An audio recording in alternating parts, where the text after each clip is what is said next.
عليكم ورحمة الله تعالى وبركاته. كنتمنى تكونوا بخير ونلقاكم هذا الفيديو في أحوال جيدة.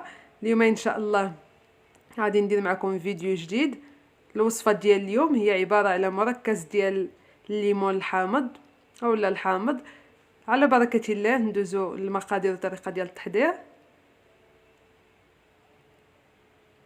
على بركة الله عندي هنايا كيلو ونص ديال الحامض الاصفر، ولا الا كان الاخضر كيكون احسن. دابا الوقيته ديال الحامض راه متواجد بكثره والثمن ديالو راه رخيص. غادي نبيتو في الماء ليله كامله باش تعطينا واحد الكميه ديال العصير ديال الليمون تكون كثيره. الا بيتناه في الماء كيعطينا واحد الكميه احسن من الا استخدمناه مباشره. غادي ناخذ الحكاكه ديالي، غادي نحك في الجهه الرقيقه القشره ديال الحامض بهذا الشكل. ما نوصلوش البنات لذاك البيض باش ما يمرضش لينا المركز ديالنا.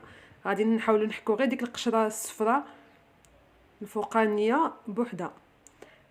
غادي نستمر بحال هكا، بقى نحك ونقلب الجهه الاخرى حتى نحك كامل الكميه اللي عندي، نحيد ليها القشر ونتلاقاو ان شاء الله باش نشوفوا التتمه ديال المراحل.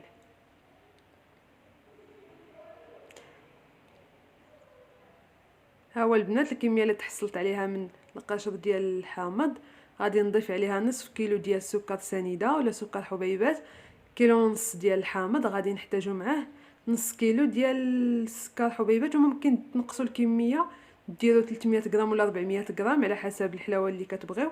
والبنات راه هاد الكميه راه كتجي هي هذيك نص كيلو ديال الحامض، عفوا نص كيلو ديال السكر سنيده مع كيلو ونص ديال الحامض، راه كتجي هي هذيك، ما كيجيش حلو بزاف. غادي نحاول ندخل ديك سنيده في دوك القشر ديال الحامض، نرملوه مزيان حتى نحصلوا على واحد القشر اللي مرمل وديك سنيده دخلت لينا مع القشر ديال الحامض بهذا الشكل. غناخذو غير بيدينا ولا بواحد المعلقه ونمعسوه مزيان مزيان حتى يبان لينا بلي تخلط لينا العصير، بلي تخلط لينا السكر مع دوك القشور. غادي ناخذ الحامض ديالي غادي نعصرو، غادي نحاول نعصر ليه كامل داك الماء اللي فيه. غنستمر حتى نكمل كامل الكميه اللي عندي ديال الحامض ونتلاقاو.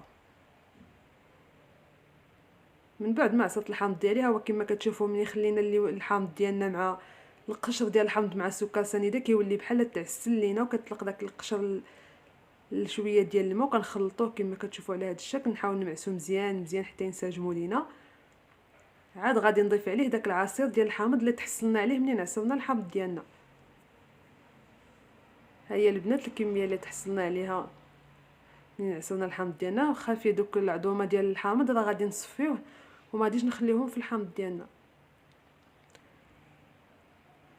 غادي ندوز نصفي العصير ديال الحامض، نزيدوه على داك السكر سنيده والقشر بهذا الشكل.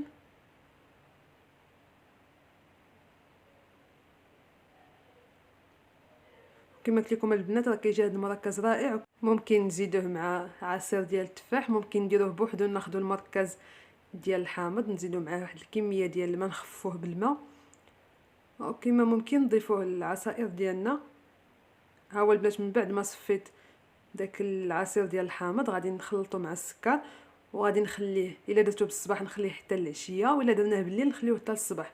ومره ندوزو نخلطوه حتى يذوب لينا داك السكر سنيده ويتخلط لينا مع العصير، ما يبقاوش فيه داك الحبيبات ديال السكر ونتلاقاو. ها هو البنات من بعد ما داب لينا السكر سنيده راه كياخذ معكم الا درتوه بالصباح ياخذ معكم واحد 4 السوايع حتى 5 السوايع. من الاحسن توجدوه بالليل وتخليوه يبات ليله كامله وتيذوب لكم السكر سنيده ديالكم وغتلقاوه واجد. من بعد غادي نحاول نصفيه في الصفايه باش نحيدو داك القشور ديالو اللي حكينا في الاول. ها هو البنات من بعد ما صفيتو ولا تصفيه في واحد الثوب ديال حياتي كنتحصلوا عليه بحال هكا، غادي نديروه في واحد السوبيره ونديروه في المجمد ونخليوه. والقشره البنات ما تلوحوش، بقاو نسموا به الكيكات ديالكم ولا مجموعه من الاستعمالات غادي نستعملوه، نسموا به الكيكات نسموا به الحلويات، ما كنلوحوش راه كيبقى حتى هو صالح وزوين كيجي معسل ورائع. ها هو البنات المركز ديالي كيجي على هذا الشكل، درتو في المجمد ليله كامله ويبقى في المجمد مده طويله، تقدروا تخليوه حتى العام. ولا درناه في الفريغو في عفوا في الثلاجه لتحت حتى هي راه كيبقى فيها مده طويله ونستعملوه في رمضان. كما كتعرفوا رمضان كنبغيو العصائر بزاف. وكيجي على هذا الشكل المركز ديالي، وكنتمنى تجربوه. وما تنساوش تدعموني بالاشتراك في القناه ديالي والضغط على زر الجرس باش يوصلكم كل جديد، وتبارطاجيو الفيديو مع الاصدقاء ديالكم. وبالصحه والراحه.